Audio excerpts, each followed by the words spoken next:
तर पावसाने आता सुट्टी दिलेली आहे, गेलेला आहे तो, बरं झालं. कारण थंडी चालू झाली आहे. आता थंडी सहन करायची आहे, कारण खूप अशी थंडी वाढली आहे ह्या 2 दिवसात. तुमच्याकडे थंडी आहे का? कमेंट्समध्ये नक्की सांगा. सगळ्यांना श्री स्वामी समर्थ. स्वागत आहे तुमचं माझ्या एका नवीन छान अशा गावाकडच्या व्हिडिओत.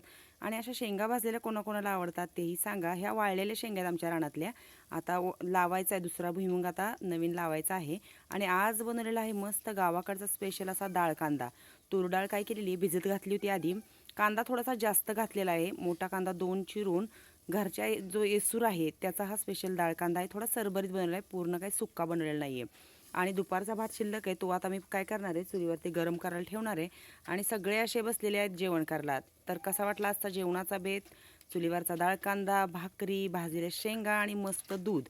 तर या सगळ्यांनी छान असं जेवण करायला. मला एका ताईंची सारखी कमेंट येते की ताई तुम्ही ना शेंगदाण्याच्या पोळ्या दाखवा, तर नक्की दाखवेल. या सगळ्यांनी मग छान असं जेवण करायला.